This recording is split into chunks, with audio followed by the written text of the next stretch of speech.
Eu me chamo Alessandra, tenho 21 anos, moro em Guaramirim e frequento a juventude do Lar Espírita Caminho de Luz, que fica em Jaraguá do Sul. Faço parte da Sexta URI.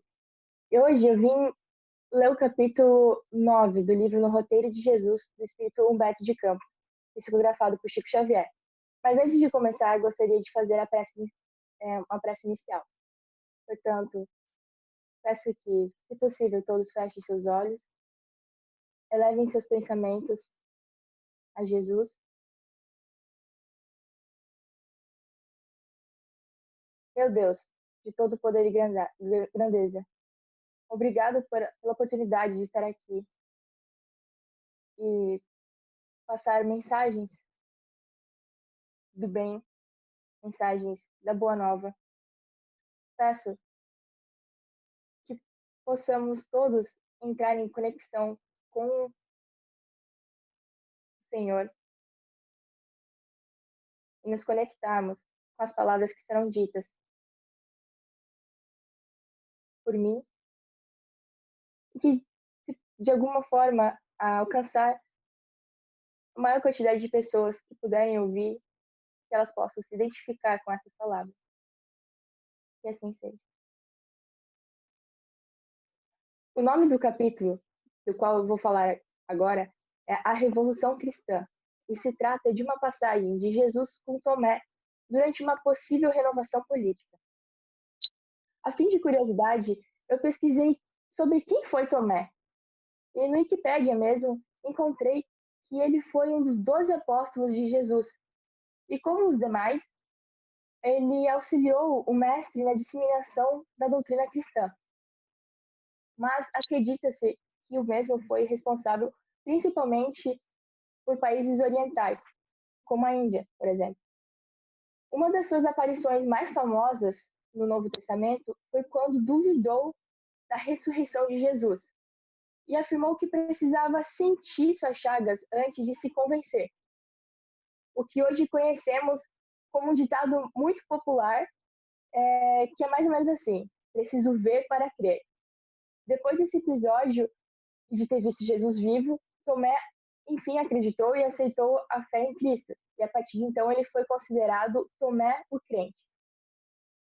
Bom, retomando ao contexto da história do discípulo com Jesus, na época se falava sobre um novo reino, no qual a esperança era que o mestre fosse o grande orientador supremo. Era a chegada de uma nova era pacífica e guiada pela vontade de Deus. Anjos viriam dos céus para lutarem em prol da independência do povo escolhido. Bom, assim se acreditava. A passagem também retrata a expectativa de uma terra sem dominadores e sem escravidão, o que, devo dizer, é um pensamento tanto quanto utópico para a época da qual estamos falando, né? Mas, como Jesus mesmo afirmou para Tomé e para o povo, o Evangelho é o grande emissário da transformação do mundo e visa a salvação de legiões anônimas e sofredoras. Portanto, se trata de um movimento revolucionário. Certo?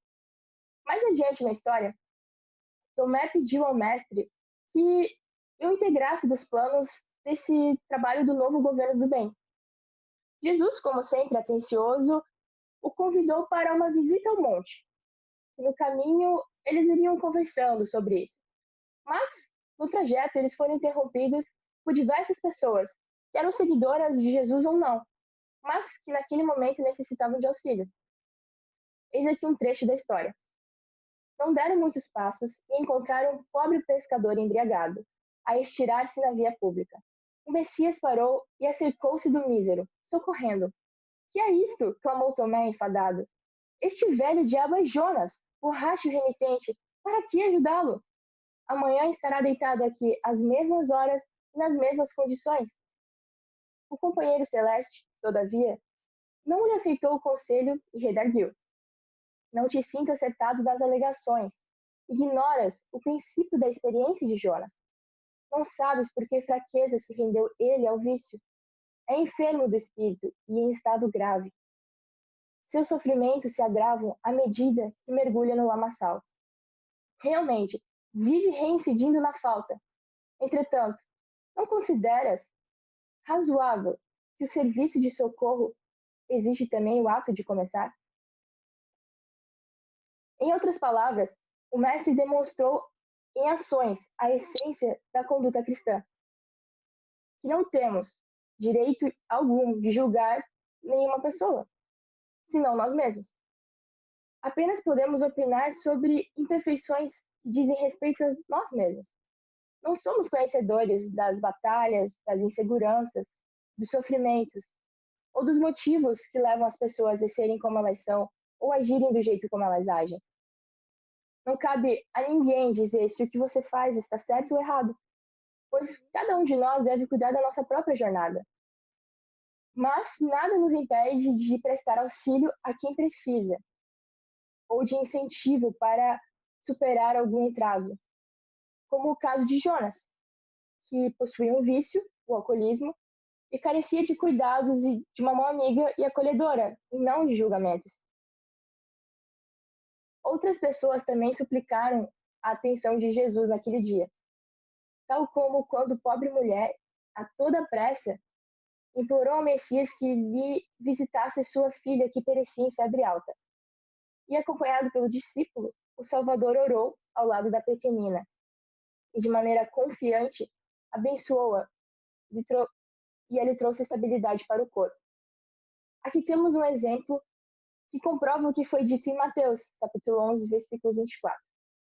Seja o que for que peçais, na prece, crede que o obtereis e vos será concedido o que pedides. A mãe, vendo sua filha em sofrimento e motivada por um amor incondicional, foi em busca do socorro do mestre, pois estava crente de que lhe seria concedido. Teve fé na capacidade do homem de curar sua filha. Deste modo, quando Jesus se pôs a orar pela saúde da menina, ela foi agraciada com o medicamento. Conforme dito no Evangelho, segundo o Espiritismo, capítulo 27, Pedi e obtereis, a gente encontra essas palavras aqui. Tá? Página errada. Está no pensamento o poder da prece, que por nada depende nem das palavras, nem do lugar, nem do momento em que seja feita. Pode-se, portanto, orar em toda parte e a qualquer hora, a sós ou em comum. Ainda se tratando da jornada de Tomé e Jesus, naquele dia, enquanto iam saindo de Cafarnaum, foram abordados por 3 senhoras de aparência muito humildes, que desejavam instruções da Boa Nova para seus filhos. O Cristo, como é de se imaginar, não negou tal pedido e prestou esclarecimentos simples e concisos. Mais uma vez aqui podemos extrair a exemplificação da natureza da atitude cristã, que é espalhar as palavras do Evangelho e da Boa Nova para quem quiser ouvir. Não desperdiçar nenhum momento para desvendar e divulgar as maravilhas de Deus. Até então, o mestre e seu discípulo não haviam concluído aquele pequeno trajeto que seria até o monte. E, justamente, mais pessoas o abordaram, como Jafé, o cortador de madeira, que veio ansioso ao encontro de ambos, implorando que fossem até sua casa, porque um filho seu havia recém-falecido e a sua mulher não tinha se conformado com a morte dele. Assim, o emissário de Deus seguiu-o sem pestanejar e reconfortou a pobre mulher que estava desnorteada, amparando-a e ensinou que a morte, no fundo, era a vitória da vida. Porque uma vez que a gente crê que existe vida futura, a morte do corpo deixa de ser uma porta que se abre para um vazio incompreensível e torna-se a que direciona para a libertação do espírito, para o lugar do qual ele realmente pertence. Já que nossa passagem pela Terra como humanos encarnados é apenas uma experiência de aprendizado e trabalho. Viemos para essa dimensão para servirmos ao Pai e para quitarmos débitos obtidos no passado. Prosseguindo a viagem pelo monte, Jesus e Tomé foram induzidos a atender mais de 50 casos em um dia. E para eles surgiram cegos e loucos, leprosos e aleijados, doentes e aflitos, e suas ações, de certa forma, aliviaram os sofrimentos, semearam generosidade, eliminaram a ignorância e espalharam lições de esperança e iluminação. Só que no final do trajeto, Tomé ainda estava meio confuso, sem entender nada, e um pouco ainda ansioso para saber quais seriam a conversa que ele poderia ter tido com Jesus e que ele não conseguiu ter durante esse dia todo. E como ele tinha esperado, e ainda por cima, eles atrasaram a viagem muito mais do que o dobro do que ela levaria num dia normal, num trajeto normal. E no meio de sua confusão, ele resolveu pedir ao mestre uma última vez sobre a nova conspiração que estava pairando no boca do povo. Então Jesus falou com estas palavras: os homens deviam entediar-se de revoltas e guerras que começam de fora, espalhando ruína e ódio, crueldade e desespero. Nossa iniciativa redentora verifica-se de dentro para fora. Já nos achamos em plena revolução evangélica, e o dia de hoje, com os abençoados deveres que nos trouxe, representa a segura resposta à indagação que fizeste. Enquanto houver preponderância do mal a traduzir-se em aflições e trevas no caminho do homem, combateremos em favor do triunfo supremo do bem. E ainda assim concluiu: a ordem para nós não é de matar para renovar, mas sim de servir para melhorar e elevar sempre. Deste modo, há algumas reflexões que podemos extrair dessa passagem, começando pela ideologia de uma revolução. Mas o que significa essa palavra ao certo? No dicionário, a gente pode encontrar a seguinte explicação: se trata de um movimento de revolta contra um poder estabelecido e que visa promover mudanças profundas nas instituições políticas, econômicas, culturais e morais. Isto é, tudo que diz respeito à vida humana. Também significa grande transformação, mudança sensível de qualquer natureza, seja de modo progressivo, contínuo ou repentino. Portanto, não seria o que estamos vivendo exatamente agora? Uma transformação radical em como vivemos em prol da atual pandemia e, ademais, da transição planetária? De certa forma, sim. Porque na medida que elevamos nossa consciência, deixamos de lado os velhos hábitos materialistas e começamos a buscar novas abordagens.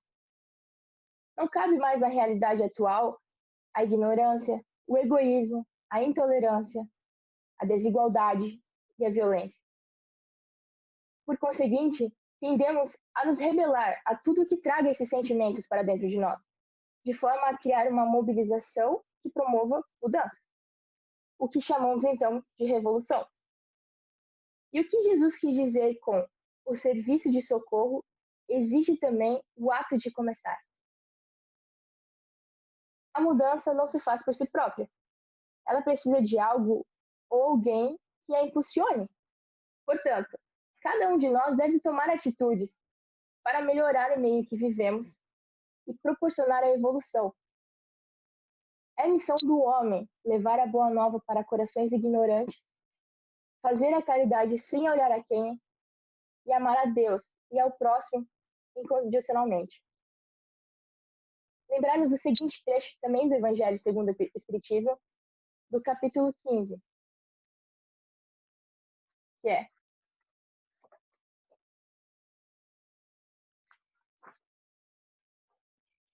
não podendo amar a Deus sem praticar a caridade para com o próximo, todos os deveres do homem se resumem nesta máxima: fora da caridade não há salvação. Acredito que não apenas a caridade é a salvação, mas também é o único meio de atingir a plenitude. Junto com ela, também caminham outras virtudes extremamente indispensáveis, como a humildade, a brandura, a benevolência, a indulgência, a justiça, pois a caridade é o sentimento mais inclusivo de todos. Está no alcance de toda a gente, do ignorante, mas também do sábio, do rico quanto do pobre, e é independente de qualquer crença particular. Portanto, não vivemos hoje também numa era de inclusão, seja social, racial, ou inclusão de pessoas com deficiência, até mesmo a famosa inclusão digital. Pois bem, por que não utilizamos de nossa mais eficaz ferramenta de inclusão, que é a caridade? Olhamos para nós mesmos. Estamos praticamente fadados a cair numa rotina mundana de atividades cotidianas e corriqueiras e fúteis, sem espaço para Jesus. Eu mesma me pego passando e gastando minutos, até mesmo horas do meu dia, deslizando o dedo numa tela de celular, vendo vídeos de cachorrinhos, novidades no mundo da música, fofoca de celebridades, entre outras milhões de coisas. Os livros de estudo espírita acabam ficando de lado. Eu não tenho, nem, às vezes não tenho concentração, não tenho nem vontade, às vezes, de lê-los. Mas são nesses momentos que devemos lembrar que estamos no estopim de uma revolução. Quero dizer, estamos nessa situação desde 2000 anos atrás. Portanto, não temos tempo a perder. O relógio não para e nem retrocede. Se todo dia realizássemos alguma ação de caridade, seja qual for, a mais simples que você conseguir pensar, se todo dia repetíssemos ela e eventualmente acrescentássemos outra, o tempo ocioso que gastamos com trivialidades seria substituído por ações benéficas. É que nem aquele ditado, de grão em grão a galinha enche o bico. Ou seja, quando realizamos uma ação repetidas vezes, aos poucos a gente se habitua com ela. Então ela deixa de ser algo forçado e se torna natural, automático. O momento em que vivemos também se trata realmente de uma revolução cristã. O Espírito da Verdade nos trouxe há quase 200 anos atrás as instruções de uso das nossas mais potentes armas, o amor e a caridade. Apenas com elas podemos derrubar o sistema atual e mostrar para a humanidade que o caminho de luz é o mais reconfortante e o mais eficaz que a gente pode sonhar em ter. É nossa missão usar nossas armas sem dó, sendo nossas armas o amor e a caridade. Na medida em que a humanidade eleva a sua consciência, vai descobrindo que a vida ela não se resume ao nascer, crescer, viver, morrer. Não se resume aos bens que você adquire ao longo dela, ou sua posição social, o time pelo qual torce. Não estamos de férias, estamos a trabalho. E combater o mal, o egoísmo, a ignorância é o nosso compromisso. Mas eu não digo apenas a maldade, o egoísmo e a ignorância do mundo, das pessoas com quem convivemos, mas sim daquela que existe dentro de nós, no nosso íntimo. Jesus mesmo disse, e eu citei anteriormente, nossa iniciativa redentora verifica-se de dentro para fora. Ou seja, temos que nos policiar para não agirmos dessa maneira e para podermos mudar a nós mesmos. E depois ajudar ao próximo a enxergar que essas atitudes são maléficas para o nosso ser. Estamos no período de transição planetária da Terra, que faz parte do projeto divino de evolução dos mundos. A Terra, que por muitos anos abrigou todos os seres em aprendizado, numa consciência elaborada através do véu do esquecimento, agora começará a adentrar em um nível de discernimento mais elevado. Isso vai mudar praticamente tudo por aqui. O mundo que conhecemos até então vai gradativamente deixar de existir e dará espaço para uma Terra renovada e muito diferente, deixando de ser um planeta de provas e expiações para se tornar, em um futuro próximo, assim esperamos, um planeta de regeneração. Como o nome mesmo já diz, no sentido literal e segundo o dicionário, é um restabelecimento do que estava destruído e, no sentido figurado, uma reforma moral. A nossa tão familiar reforma íntima. Entretanto, você pode se perguntar, mas se essa mudança radical já era anunciada naquela época em que Jesus vivia entre nós, por que só está de fato acontecendo agora? Bom, o mestre mesmo já citou. A ordem para nós não é de matar para renovar, mas sim de servir para melhorar e elevar sempre. Já é de se imaginar, então, que esse seria um longo processo, uma vez que não se utiliza de meios hostis que obrigam a quem não estiver de acordo a seguir uma determinada conduta. A gente utiliza do livre-arbítrio. Seria tão mais fácil se acontecesse, por exemplo, como aconteceu quando Moisés foi atrás da terra prometida. Pois, nesse tempo, se passaram longos anos em busca desse lugar e o povo que o seguia foi renovado, trocando aqueles que cresceram sobre uma realidade diversa da que estava sendo proposta e que seriam, de certa forma, relutantes a mudar seus comportamentos de vida, de acordo com as lições dos 10 mandamentos. Então, eles deram lugar para novos e receptivos seres, ensinados desde o início de suas encarnações a seguir aquelas normas. Só que agora estamos falando da trajetória de milhões de espíritos encarnados e desencarnados. Não tem como Jesus falar, agora todo mundo vai desencarnar ao mesmo tempo. E então vamos começar do zero. Sem políticos corruptos, sem líderes sanguinários, sem guerras no Oriente, sem intolerância religiosa, sem preconceitos, sem desonestidade. Todo mundo nasce sabendo que não se deve fazer ao outro o que não queremos que nos façam, que devemos amar ao próximo, praticar a caridade e assim por diante. Dessa vez não há como apenas renovar o povo. Não há como impor que agem de acordo com algo que não está ao seu alcance. A evolução é gradativa e baseada em infinitas tentativas e erros. Se tirássemos essa livre escolha do ser, de que adiantaria? Pois qual seria o seu mérito? Já que, de que forma se diferenciaria dos regimes e ditaduras que, infelizmente, não foram poucos ao longo de todos esses anos aqui na Terra? E como a gente já sabe, não deram nem um pouco certo. Também no Livro dos Espíritos, no Evangelho segundo o Espiritismo, sobre os trabalhadores de última hora, no capítulo 20, a gente pode encontrar as seguintes palavras: aproxima-se o tempo em que cumprirão as coisas anunciadas para a transformação da humanidade. Ditosos serão os que houveram trabalhado no campo do Senhor, com desinteresse e sem outro móvel, senão a caridade. Seus dias de trabalho serão pagos pelo cêntuplo do que tiverem esperado. Finalizando essa palestra, gostaria de relembrar os principais pontos abordados. Cada um de nós possui sua própria trajetória. Portanto, não temos o direito de julgar as ações dos outros, pois somente observamos o mundo do nosso ponto de vista.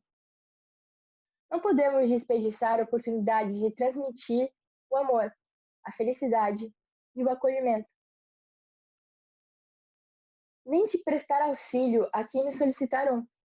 Mas não se engane, nem sempre esses pedidos de socorro será verbal, em alto e bom som.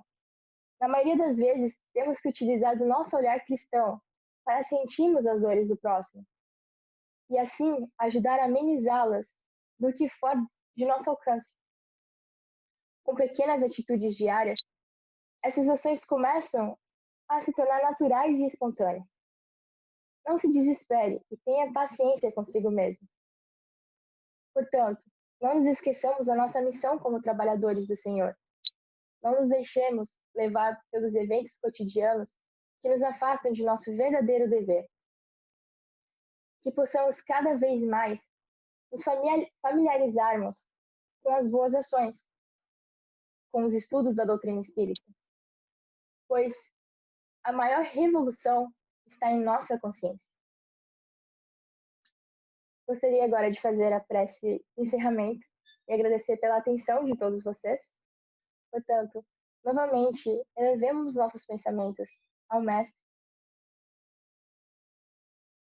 agradecemos por esses minutos de reflexão e de ensinamentos deixados a todos esses anos pela doutrina que Jesus nos ensinou, que possamos pedir proteção para todos que estejam ouvindo, para que tenhamos forças para mudarmos, nos mudarmos em prol da nossa evolução e da nossa reforma íntima. Novamente agradeço pela oportunidade de estar aqui e assim seja. Muito obrigada, tenha um bom dia ou uma boa noite.